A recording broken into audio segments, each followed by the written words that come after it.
Hey guys, this is যদি বলো রঙিন থেকে আমি আকাশ। এটা মনের কথার প্রথম এপিসোড। এখানে আমরা র্যান্ডম কিছু বিষয়ের ফিজিক্স, কেমিস্ট্রি, ম্যাথমেটিক্স নিয়ে আলোচনা করব। আর আজকের টপিক হচ্ছে আমরা মিডল ক্লাস বাড়ির ছেলে।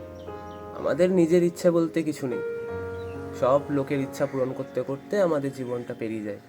হ্যাঁ, আমরা মিডল ক্লাস বাড়ির ছেলে। আমাদের নিজের শখ বলতে কিছু থাকলেও সেটা পূরণ করা আমাদের হাতে নেই, কারণ আমরা মিডল ক্লাস বাড়ির ছেলে। আমাদের নিজের মা বাবার স্বপ্ন পূরণ করতে হবে। এই সমাজে বড়লোক আর গরিব ছিল, মাঝখানে একটা নতুন টার্ম অ্যাড হয়েছে মিডল ক্লাস, আর সেটা হচ্ছে আমরা। আমাদের বেশি কিছু হয়তো ইচ্ছে নেই জীবনে, কিন্তু ইচ্ছে নেই বললে এটা ভুল হবে। ইচ্ছে অনেক কিছু আছে, কিন্তু সেই ইচ্ছেগুলো কি পূরণ করা সম্ভব? একটা মিডল ক্লাস বাড়িতে থেকে কি সম্ভব? হয়তো না, হয়তো আবার হ্যাঁ। আমরা ছোট থেকে এভাবেই বড় হয়েছি, মানে যতটা চাদর ততটাই পাপ ফেলতে পারবো, যেটা ইচ্ছা সেটা হয়তো 1 বছর পর পূরণ হবে। এইভাবেই আমাদের মিডল ক্লাস ফ্যামিলিতে জীবনযাপন হয়। আমাদের নিজের শখ বলতে কিচ্ছু নেই, যা ছিল সব শখ আমরা গলা টিপে মেরে ফেলেছি। ইচ্ছা বলতে আমাদের তো পাইলট হওয়ার ছিল, ক্রিকেটার হওয়ার ছিল, ক্রিকেট খেলবো আমরা দেশের হয়ে। কই, সেগুলো কি আমরা পূরণ করতে পেরেছি? আমরা শুধু নিজের জীবনটাকে অতিবাহিত করছি, নিজের স্বপ্নগুলোকে গলা টিপে মেরে দিয়ে নিজের মা বাবার স্বপ্ন পূরণ করার জন্য আমরা রাস্তায় রাস্তায় ঘুরে বেড়াচ্ছি। তাহলে আমাদের ইচ্ছেগুলোর কী হবে? মিডল ক্লাস বলে কি আমাদের কোনো ইচ্ছের দাম নেই? আমাদের ছোট থেকে ইচ্ছে ছিল খেলনা কিনবো, গাড়ি কিনবো, রিমোট কন্ট্রোল গাড়ি কিনবো। সেটাও হয়তো আবদার করলে অনেক দিন পরই পেতাম, কারণ আমরা মিডল ক্লাস ফ্যামিলি থেকে বিলং করি। আর যত বড় হচ্ছে এখন আমাদের আবদারগুলোও পরিবর্তন হচ্ছে। এখন আমাদের আবদার বলতে একটা যদি নিজের বাইক থাকতো, একটা যদি নিজের গাড়ি থাকতো। সব ইচ্ছা কি পূরণ করা সম্ভব? হয়তো চেষ্টা করলে সবই সম্ভব, কিন্তু আমরা চেষ্টা করছি কই? নিজেদেরকে মিডল ক্লাস ভেবে আমরা কোনো চেষ্টাই করছি না। এটাই ভেবে যাই যে একটা চাকরি পাবো, ভালোভাবে জীবনটা চলে যাবে। এভাবে চলে না বন্ধু। নিজের ইচ্ছা থাকলে সেগুলোকে পূরণ করতে হয়। যদি আমি নিজের কথা বলি, আমার তো চাকরি টাকরি করার কোনো ইচ্ছে অবধি নেই, কারণ আমি করেছি। আমি জানি একটা প্রাইভেট সেক্টরে কতটা বাজেভাবে খাটানো হয়। আমার ইচ্ছা আছে অ্যাজ এ কন্টেন্ট ক্রিয়েটার। নিজের ইচ্ছের পেছনে কাজ করছি আমি, বন্ধুরা। আমি নিজের ইচ্ছের পেছনে কাজ করছি। এবার এটা নিয়ে কতদূর কী হবে আমার জানা নেই।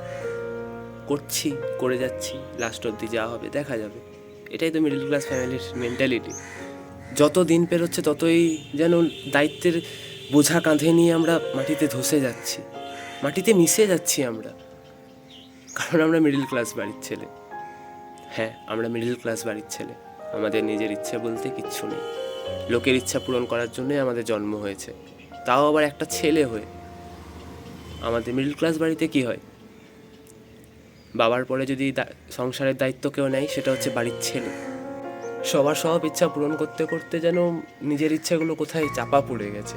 নিজের ইচ্ছে বুঝতে এখন আর কিচ্ছু নেই, শুধু নিজের মা দিদিকে খুশি রাখবো, নিজের পরিবারকে খুশি রাখবো, তাহলেই হবে। আর আমাদের বেশি চাওয়া পাওয়াও নেই। আমাদের এখন একটা চাওয়া পাওয়া, নিজেদের একটা বাড়ি হবে, নিজের একটা গাড়ি হবে। এগুলো একটা মিডল ক্লাস ফ্যামিলির মেন্টালিটি, এগুলো একটা মিডল ক্লাস ফ্যামিলির লোকের চাওয়া পাওয়া। সবাই কি সব কিছু পূরণ করতে পারে? চেষ্টা করলে হয়তো সবই সম্ভব। হ্যাঁ, আমরা মিডল ক্লাস বাড়ির ছেলে। আমরা প্রত্যেক দিন ভাতের সঙ্গে হয়তো মাংস খাই না, একটা ডিমকে হয়তো 2-3 ভাগে ভাগ করে আমরা খাই। হ্যাঁ, আমরা মিডল ক্লাস বাড়ি থেকে বিলং করি বলে এইভাবে আমাদের জীবনযাপনটা হচ্ছে। আমরা তো অনেক লোক দেখি যে এরা এত বড় লোক কীভাবে, আমরা কেন নই? এদের এত টাকা, আমাদের কেন নেই? কি করে তারা? আমারও এটা জানার খুব ইচ্ছে। মিডল ক্লাস ফ্যামিলিতে থেকে বড় হয়েছি, তো জানি জীবনের কষ্টটা কতটা। একবার চাওয়াতে যারা সব কিছু পেয়ে যায় তারা হয়তো এই কষ্টটা বুঝবে না কোনো দিনও, কিন্তু একটা জিনিস চাওয়ার পর সেটা 2-3 মাস 4 মাস 1 বছর পর যখন পাই, ওটা আনন্দটা আরও বেশি। কারণ আমরা এটা বুঝি, কারণ আমরা মিডল ক্লাস ফ্যামিলি থেকে বিলং করি। এইভাবে হয়তো চলতে থাকবে আরও অনেকগুলো বছর, দেখতে দেখতে পেরিয়েও যাবে, কিন্তু নিজেদের ইচ্ছাগুলোর কি, মিডল ক্লাস ফ্যামিলির বলে কি নিজেদের ইচ্ছার কোনো দাম নেই? নিজেদের শখগুলো কি আমরা পূরণ করতে পারবো না কোনো দিনও? এই সব প্রশ্ন আমার কাছে অজানা, এই সব প্রশ্নের উত্তর আমার কাছে অজানা। যদি মনের কথার এই এপিসোডটা তোমাদের ভালো লেগে থাকে, আর চ্যানেলে যদি নতুন হয়ে থাকো, চ্যানেলটা সাবস্ক্রাইব করে দিও। কমেন্টে জানাতে ভুলো না কেমন লাগছে তোমার আমার ভিডিও। আর যদি গল্পটা ভালো লেগে থাকে তাহলে লাইক করে দিও, আর তোমার বন্ধুদের সাথে অনেক অনেক বেশি শেয়ার করো। দেখা হচ্ছে আবার অন্য একটা ভিডিওতে, অন্য একটা টপিক নিয়ে।